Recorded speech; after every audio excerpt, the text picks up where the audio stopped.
नमस्कार, मैं हूं दिग्विजय और आप देख रहे हैं तर्कज्ञान। इस वीडियो में हम बात करेंगे दिल्ली विश्वविद्यालय के वाद विवाद सर्किट में जो इस समय घटनाक्रम चल रहे हैं या फिर जो इस समय विवाद उत्पन्न हुए हैं उसके ऊपर बात करेंगे। और ऐसा करना इसलिए भी बहुत ज़रूरी है क्योंकि मुझे लगता है कि जब मैं 5-7 साल उस सर्किट से सक्रिय रूप से जुड़ा रहा, इवन आज भी बहुत सारी लोग मुझे कहते हैं कि इस जगह डिबेट में जज कर लीजिए या फिर यहाँ पर, तो लगता है कि हाँ ठीक है, हम एक सर्किट से जुड़े हुए हैं तो वहाँ भी अगर कुछ नकारात्मक चीज़ें होती हैं या वहाँ पर जो भी घटनाएं होती हैं निश्चित तौर पर हम मेरे जैसे और भी बहुत सारे जो सीनियर डिबेटर्स हैं वो प्रभावित होते हैं। तो मुझे लगता है कि इस पर बात करना बहुत आवश्यक है और आप लोग डिबेटर्स के लिए चैनल है तो डिबेटर्स की बात इस चैनल पर होने बहुत ज़रूरी है। तो आज इसी मुद्दे पर बात करेंगे। आप वीडियो के साथ बने रहें और वीडियो को पूरा ज़रूर देखें और कोई भी प्रतिक्रिया आप देना चाहते हैं तो निश्चित तौर पर कमेंट बॉक्स में लिख सकते हैं, उस पर तर्कज्ञान द्वारा प्रतिक्रिया अवश्य दी जाएगी। शुरू करते हैं इस वीडियो को। दिल्ली विश्वविद्यालय में जो डिबेटिंग वाद विवाद की जो सर्किट है, डिबेटिंग सर्किट है, ख़ास तौर पे हिंदी की, पूरे देश में हम कहें कि प्रसिद्ध है। और कहीं भी अगर राष्ट्रीय वाद विवाद प्रतियोगिता में दिल्ली विश्वविद्यालय के विद्यार्थी एज ए डिबेटर पार्टिसिपेट करने जाते हैं तो उनको एक अलग, मैं कहूँ क्योंकि मैंने ऐसा महसूस किया है तो मैं ये कह सकता हूँ क्योंकि राजस्थान गया, देहरादून गया, तो एक अलग नज़रिए से आपको देखा जाता है, आपकी एक अलग शैली होती है डिबेट करने की, तो आपको एक अलग ट्रीटमेंट मिलता है। हम ये कह सकते हैं अलग व्यवहार आपके साथ किया जाता है। क्योंकि आप दिल्ली विश्वविद्यालय की डिबेटिंग सर्किट से, तो खासियत क्या है दिल्ली विश्वविद्यालय की डिबेटिंग सर्किट की? डिबेटिंग सर्किट की खासियत ये है कि सबसे ज़्यादा वाद विवाद करने का जो मौका है डिबेटर्स को वो दिल्ली विश्वविद्यालय ही देता है। तो दिल्ली विश्वविद्यालय में जब इतने बहुत सारे डिबेटिंग कॉम्पिटिशन्स होते हैं, स्पेशली हम कहें कि कन्वेंशनल डिबेट को अगर हम देखें तो वो एक बड़ी मात्रा में होती है, लेकिन आजकल तो पार्लियामेंट्री डिबेट भी बड़ी संख्या में हो रही है। तो सवाल लाजमी है कि जितनी बड़ी संख्या में डिबेट होंगी उतनी बड़ी संख्या में विवाद भी उत्पन्न होंगे। लेकिन इन विवादों को कम कैसे किया जाए, इन विवादों को का निपटारा कैसे हो, एक सभ्य तरीके से निपटारा कैसे हो?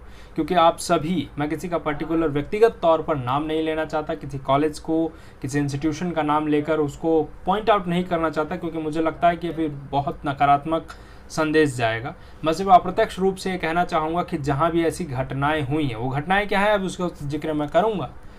तो ये जो घटनाएं हो रही हैं ये क्यों हो रही हैं और इसके पीछे का रीज़न क्या लगता है, और सबसे जो बड़ी मुझे लगता है कि बहुत ही ख़राब बात हो रही है इस समय दिल्ली विश्वविद्यालय की डिबेटिंग सर्किट, ख़ास तौर पे हिंदी डिबेटिंग सर्किट में, वो ये हो रही है कि आपका एक फेसबुक कन्फेशन का पेज बना हुआ है। कन्फेशन का मतलब आप क्या समझते हैं? कन्फेशन का मतलब होता है कि हाँ ठीक है, आप किसी के प्रति अगर लगाव रखते हैं, आप सामने से नहीं कह पा रहे हैं तो आप उसको वहाँ पर दे सकते हैं। मुझे लगता है कि ये एक बेकार और बेहुदा चीज़ है कन्फेशन पेज बनाना, जिसमें आपकी पहचान छुपाई जाती है और आप जो है पीठ पीछे किसी को गालियाँ देना शुरू कर देते हैं। यही चीज़ हो रही है कन्फेशन पेज पर।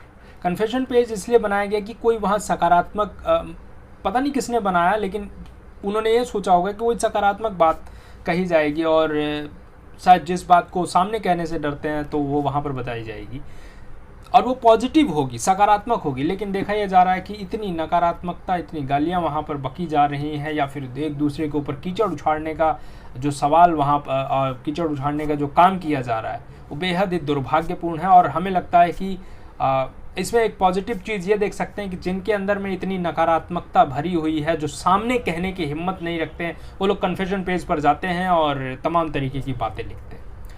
पहले ये होता था कि कन्फेशन पेज नहीं था तो व्यक्ति की अपनी जो फेसबुक टाइमलाइन थी, कम से कम वो व्यक्ति को हम आइडेंटिफाई कर सकते थे और ये पता कर सकते थे कि इस व्यक्ति के साथ क्या हुआ है। कन्फेशन पेज पे ये पता ही नहीं चल पा रहा है कि किसके साथ क्या हुआ है, कौन कौन सी बात कर रहा है, बस अप्रत्यक्ष रूप से आरोप लगाए जा रहे हैं, कीचड़ उछाड़े जा रहे हैं। ये बहुत ही दुर्भाग्यपूर्ण है। आप माने जाते हैं कि आप एक तार्किक व्यक्ति हैं और तार्किक व्यक्ति होने के नाते आप जो बात कहना चाहते हैं सामने कहिए ना। आप डिबेटर हैं, आप वक्ता हैं। अगर आप अपनी बात को कहने के लिए एक अप्रत्यक्ष और हम कहें कि पीठ पीछे बुराई कर रहे हैं तो फिर आप माफ़ कीजिए कि आपकी तार्किकता पर और आपके तमाम अन्य चीज़ों पर सवाल खड़े होते हैं कि आप किस प्रकार के वक्ता हैं, किस प्रकार के डिबेटर हैं। इस पर बहुत बड़ा प्रश्न चिन्ह है। इस पर सभी जितने भी डिबेटर्स हैं, ख़ास तौर पे जो कन्फेशन पर लिखने वाले लोग हैं, उनको सोचने की ज़रूरत है। पिछले दिनों एक घटना घटी है कॉलेज में कि निर्णय सुनाते समय क्या बहस की और क्या उसके ऊपर प्रतिक्रिया हुई और सामने से प्रतिभागी ने किस तरीके का व्यवहार किया। मैं व्यक्तिगत तौर पर उस घटना से अवगत नहीं हूँ, लेकिन जो स्टेटस लोगों के देखे और तमाम अन्य जो बातें फेसबुक पर, व्हाट्सएप पर की गई, उससे यही लगता है कि बहुत कुछ ऐसा हुआ जो नहीं होना चाहिए था। अब इसमें कौन किसी को दोष देने का मैं अधिकारी नहीं हूँ। मैं सिर्फ ये कह रहा हूँ कि ऐसी घटनाएं क्यों हुई। तो इस घटना से हमें सबक लेनी चाहिए और जो भी लोग इससे जुड़े रहे हैं या फिर जिनको इस घटना का प्रत्यक्ष रूप से अनुभव है या वो इसकी जानकारी रखते हैं, निश्चित तौर पर आप अपने अपने कॉलेजों में अपने अपने जो जूनियर्स हैं, अपने सीनियर्स हैं, उनसे बात करें कि ऐसी घटनाएं ना हो, क्योंकि ऐसी घटनाएं निश्चित तौर पर बहुत सारे होनहार डिबेटर्स को हम कहें कि डिबेटिंग सर्किट से दूर जाने के लिए प्रेरित करेंगी और डिबेटिंग सर्किट में अच्छा करने के लिए जो लोग हैं वो हतोत्साहित करेंगे, क्योंकि बहुत सारे सभी लोग संघर्षशील नहीं हो सकते। तो इसलिए सभी लोग संघर्ष नहीं कर सकते। बहुत सारे लोग बहुत जल्दी हिम्मत हार जाते हैं। अभी हमने देखा कि एक डिबेटर ने बहुत लंबा चौड़ा फेसबुक पेज पोस्ट लिखा और कहा कि बहुत सारी उपलब्धियां हासिल की, लेकिन उसके बावजूद भी अब वो डिबेटिंग सर्किट से इतना निराश हो गया इन सब चीज़ों से। बहुत ही होनहार डिबेटर, लेकिन वो निराश हो गया और वो उसने डिबेटिंग सर्किट एक तरीके से छोड़ने का ही निर्णय ले लिया। तो आप देखिए कि ऐसी नकारात्मकता भरी चीज़ों से आप बचने का प्रयास करें, क्योंकि आप तो वहाँ पर अगर ऐसी चीज़ें कर देते हैं तो आपको तो कोई फ़र्क नहीं पड़ता, लेकिन जो होनहार डिबेटर्स आ रहे हैं वो निश्चित तौर पर वो इस डिबेटिंग सर्किट से दूर जा रहे हैं, जो कि अच्छा नहीं है। दूसरी बात मैं ये कहना चाहता हूँ कि एक जगह घटना घटी कि एक निर्णायक ने निर्णय दे दिया, बाद में वो निर्णय पलटना पड़ा। क्या ऐसी घटनाएं पहले हो रही थी, हमारे समय पे हो रही थी? निश्चित तौर पर होती थी, लेकिन वो सामने होती थी तो हम लोग बात कर लेते थे, विवाद होता था, हम लोग प्रत्यक्ष रूप से विरोध दर्ज कराते थे और किसी को कन्फेशन पेज पे जाके लिखने की ज़रूरत नहीं होती थी। हम सामने खड़े होकर विरोध दर्ज कराते थे। इसके बहुत सारे उदाहरण हैं, अगर आप जाएंगे खंगालेंगे तो फेसबुक पर बहुत सारे ऐसे पोस्ट मिले हैं। फेसबुक पर पोस्ट टाइमलाइन पर है और किस व्यक्ति ने क्या लिखा है स्पष्ट पता है, लेकिन कन्फेशन पर ये पता नहीं चलता है। तो ये बहुत बुरी चीज़ है, नकारात्मक चीज़ है। अब तो मैं क्या कर रहा हूँ, मेरा ये बात करने का उद्देश्य क्या है? उद्देश्य इतना ही है कि ये चीज़ें ना हो। और इसके लिए मैंने एक कोशिश की, प्रयास किया कि जितने अनुभवी डिबेटर्स हैं, जो पास आउट हो गए, जो बड़े नाम हैं, उनके इंटरव्यूज़ लिए जाएं, उनसे पूछा जाए विवादों के बारे में और सलाह दी जाए कि नए डिबेटर्स कैसी डिबेट करें। और इन सारी चीज़ों के बारे में मैंने विस्तार से बहुत सारे डिबेटर्स से बात की और कोशिश जारी है कि हम आगे भी ऐसी बात करते रहेंगे। डिबेटिंग मेमोरीज़ करके आप प्लेलिस्ट में जाएंगे तर्क ज्ञान के चैनल पर, वहाँ आपको बहुत सारे डिबेटर्स जो कि बड़े प्रसिद्ध फेमस डिबेटर रहे हैं, उनके अनुभव आप सुन सकते हैं। तो आपको ये लगेगा कि जो चीज़ें आज, चूँकि हम first year, second year, third year में होने के नाते बहुत हम एंग्री मैन की तरह बिहेव करते हैं, तो और हमें लगता है कि बहुत नाइंसाफ़ी हो गई है, अब छोड़ के ही चले जाना चाहिए, तो कि और लड़ाई कर लेते हैं और पूरे जीवन मरण का प्रश्न बना लिया जाता है। लेकिन क्या ऐसी वास्तविकता में है? तो आप जब उन डिबेटर्स के इंटरव्यूज़ को सुनेंगे तो बड़े बड़े डिबेटर्स के साथ यहाँ तक कि प्रत्यक्ष ऊंच नीच का बिल्कुल ध्यान नहीं रखा गया और बिल्कुल अभद्रता के साथ अपने सीनियर्स से बात की गई, लड़ाई की गई। प्रत्यक्ष रूप से हम कहें कि बहुत भयंकर भयंकर विवाद हुए। तो क्या उन विवादों का क्या हल निकला? इसको अगर आप जानना चाहते हैं तो डिबेटिंग मेमोरीज करके जो प्लेलिस्ट बनाई गई है, आप उसमें जाएं, आप देखेंगे इंटरव्यू। और कोरोना लॉकडाउन में आप बैठे हुए हैं, अभी आराम से देखिए, पूरा इंटरव्यू देखिए और ध्यान से सुनिए उनकी बातों को। उन्होंने विवाद किया तो बाद में उन्होंने क्या रियलाइज़ किया, क्या उन्हें ऐसा लगा, क्या उन्हें पछतावा हुआ अपने द्वारा विवाद क्रिएट करने पर, या फिर किसी विवाद में भाग लेने पर, या फिर किसी ने उनके साथ पक्षपात किया तो उसके प्रति जो उनका रिएक्शन था, जो हम कहें कि नाराज़गी व्यक्त करने का जो तरीका था, क्या उन पर, उस व्यवहार पर उनको अफसोस हुआ? निश्चित तौर पर जब आप देखेंगे तो आप ये पाएंगे कि वो लोग आज स्वीकार कर रहे हैं कि ऐसी चीज़ें नहीं करनी चाहिए थी। लेकिन ये समझ में नहीं आता, जब हम first year, second year, third year में होते हैं, इवन एमए तक में पहुंच जाते हैं, तो हमें लगता है कि नहीं बस ये इंतहा हो गई है। तो ऐसी चीज़ों से बचने के लिए ये सारे काम तर्कज्ञान पर किए गए, ताकि हम आप इंटरव्यू सुने और उनके अनुभव सुने और इन ऐसी चीज़ों से बचने का प्रयास करें। एक और इम्पॉर्टेंट बात, कन्फेशन पेज पर आप देखते हैं कि बहुत सारे डिबेटिंग सोसाइटीज़ के बहुत सारे जो नाम हैं, चूँकि आप लोग भले से जो फ्रेशर्स हैं ख़ास तौर पे वो भले नहीं समझ पाए, लेकिन अनुभवी जो डिबेटर्स हैं जो कभी मुझे नहीं लगता, मैंने काफ़ी बहुत दिन हो गए मैंने कन्फेशन पेज देखा ही नहीं है।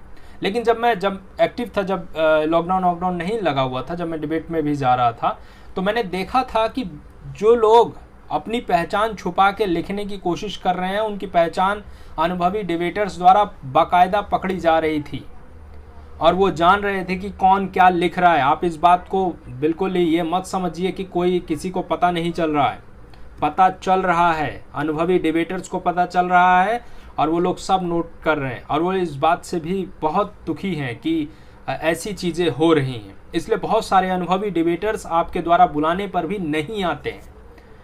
जो ये इम्पॉर्टेंट बात मैं आपको कहने चाह रहा था कि वो ये है कि बहुत सारे डिबेटिंग सोसाइटीज़ के लोग संसदीय वाद विवाद प्रतियोगिता में निर्णय को लेकर बहुत ही, हम कहें कि विवाद उत्पन्न करते हैं, लेकिन जब उनके यहाँ खुद आयोजन होता है तो वो विवाद करने वाले या फिर जिनके साथ बहुत ज़्यादा विवाद होता है उन्हीं निर्णायकों को बुला लेते हैं। मैं किसी निर्णायक का नाम नहीं ले रहा हूँ, मेरे लिए सारे निर्णायक जो आप जिनको भी निर्णायक समझते हैं, क्योंकि मैं किसी व्यक्तिगत तौर पर किसी निर्णायक के साथ बैठकर उनके मैच को जज नहीं कर रहा होता हूं, तो मैं ये नहीं बता सकता कि निर्णायक कितना सही है कितना गलत है। लेकिन मैं ये कह रहा हूं, जो लोग ये उम्मीद करते हैं, जो लोग दूसरे कॉलेजेस में जाकर आवाज़ उठाते हैं कि नहीं आपने तो कैसे निर्णायक बुला लिए हैं, आपके यहाँ तो विवाद होता है, आपके यहाँ तो निर्णायक ही खराब आए हुए हैं, आप निर्णायकों पर और आयोजन समिति पर आवाज़ उठा देते हैं और सवाल उठाते हैं। लेकिन जब वही चीज़ आपके यहाँ होती है तो आप उन्हीं निर्णायकों को बुला लेते हैं जिनके ऊपर विवाद है, जिनके ऊपर आप दूसरे कॉलेज में विवाद खड़े करके आए हैं, आप उन्हीं निर्णायकों को अपने कॉलेज में बुला लेते हैं। तो ये आप समझिए कि समस्या ये है कि आप जिसके ऊपर सवाल उठा रहे हैं वही चीज़ आप खुद करने के लिए तैयार रहते हैं। तो ये सारी चीज़ें डिबेटिंग सोसाइटी में बंद होनी चाहिए और जब तक ये चीज़ें नहीं बंद होंगी आपको खड़ा होना पड़ेगा। आपको नामों से प्रभावित होने की ज़रूरत नहीं है। तो जब तक आप ऐसा नहीं करेंगे, क्योंकि अभी फिर वहाँ पर बात होती है कि आप कितने निर्णायक को चेंज कराएंगे, कितने निर्णायकों को बदलाएंगे। तो ये सारी चीज़ें बंद होनी चाहिए और ये बंद तभी होंगी जब आयोजन समितियाँ इस बात को तय करेंगी कि जिनके ऊपर विवाद है उनको वो ना बुलाएं। आपके सामने बहुत सारे कॉलेजों के उदाहरण है, किसी कॉलेज का उदाहरण आपके नाम के तौर पर नाम नहीं पेश करना चाहता हूँ, नहीं तो फिर ये होगा कि आप किसी एक कॉलेज का पक्ष ले रहे हैं। लेकिन आपके सामने बहुत सारे उदाहरण हैं, बहुत सारे कॉलेजों ने ऐसे स्टेप लिए हैं कि उन्होंने ऐसे ऐसे निर्णायक या फिर जिसके साथ विवाद हो गया उनको अगले प्रतियोगिताओं में नहीं बुलाया है, या फिर ऐसे किसी प्रतिभागी को भी नहीं बुलाया या आमंत्रित नहीं किया। तो आपको ऐसे कदम उठाने पड़ेंगे। तो यही सब बातें आपको ये कहनी थी, इसलिए मैंने ये वीडियो बनाई है। और अगर आपको लगता है कि कुछ और भी इसमें जोड़ना चाहिए या फिर आप बातों से सहमति या असहमति रखते हैं, कमेंट बॉक्स में आप अपनी प्रतिक्रिया दें, निश्चित तौर पर उसका जवाब दिया जाएगा, उस पर प्रतिक्रिया दी जाएगी। तो इस वीडियो को डिबेटर्स तक जरूर पहुंचाएं और ख़ासतौर उन डिबेटर्स तक जरूर पहुंचाएं कि सॉल्यूशन यही है कि आयोजन समितियां और डिबेटर्स ही सुधारेंगे। कोई बाहर से कोई सीनियर नहीं आएगा आपको सुधारने के लिए, क्योंकि सीनियर्स की जब वो पास आउट हो जाते हैं तो वो केवल एक मॉरलिटी के नाते आपको कुछ सलाह दे सकते हैं, मानना ना मानना आपके ऊपर रहता है। तो इस बात को विशेष ध्यान रखें, सभी समितियां ध्यान रखें और अच्छा आयोजन करें निश्चित तौर पर। तो ये जो विवाद हो रहे हैं ख़ासतौर पे ऑनलाइन ने तो ऐसा बना दिया कि आप विवाद का सामने से, क्योंकि किसी ने मुझे बताया कि यदि उस जो अभी रिसेंट में घटना हुई निर्णायक और ये सब, तो बहुत भयानक हो जाता वो अगर ऐसा होता। तो अगर प्रत्यक्ष हम कहें कि जो नॉर्मल टाइम्स में हम जब डिबेट करते हैं तो वो बहुत भयानक होता है। और ऐसी घटनाएं हुई हैं, डिबेटिंग सर्किट में ऐसी घटनाएं हुई हैं। आप डिबेटिंग मेमोरीज के सेक्शन में जाकर देखेंगे तो बहुत सारे लोगों ने ऐसी घटनाएं खुद बताई हैं कि उनके साथ ऐसा हुआ है। तो आप इस चीज़ का ध्यान रखेंगे तो आयोजन समितियां और जो नए होनहार डिबेटर, प्रतिभावान डिबेटर्स निकल रहे हैं वही डिबेटिंग सोसाइटी को आगे ले जाएंगे। और निश्चित तौर पर जब हम इस सर्किट से जुड़े रहे हैं तो एक रहता है, लगाव रहता है कि हाँ ठीक है, आपकी डिबेटिंग सर्किट में क्या हो रहा है। तो अच्छा करें आप लोग, यही शुभकामनाएं हैं। किसी प्रकार की कोई जानकारी चाहते हैं तो कमेंट बॉक्स में लिखें, तो निश्चित तौर पर आपको बताई जाएगी। और अपने अन्य दोस्तों के साथ, खास तौर पर डिबेटर्स तक इस वीडियो को ज़रूर साझा करें। तो मिलेंगे किसी और वीडियो में किसी और विशेष मुद्दे पर। मैं अपना वक्तव्य या फिर अपनी बात लेकर उपस्थित होऊंगा, या किसी एक चर्चा का आयोजन करेंगे जिसमें अन्य लोग शामिल हो सकते हैं, जैसा कि आप तर्क ज्ञान पर देखते ही रहते हैं। तो बहुत ही जल्द हम फिर आप लोगों के सामने होंगे। तो तब तक के लिए आप अपना ध्यान रखें। कोरोना पीरियड चल रहा है और वैक्सीन लग रही है, शॉर्टेज है, लेकिन फिर भी लगाइए। जिसको जिम मिल रही है, जो भी वैक्सीन मिल रही है वो लगाइए और सेहत का ध्यान रखें। आप खुद बचेंगे तो ही अपने आप को बचा पाएंगे, अन्यथा कोई सरकार, कोई स्वयंसेवी सहायता समूह, कोई ईश्वर, कोई परमात्मा आपको नहीं बचा सकता यदि आप अपने आप को नहीं बचाएंगे। तो बहुत बहुत धन्यवाद। मिलेंगे बहुत ही जल्द किसी और वीडियो।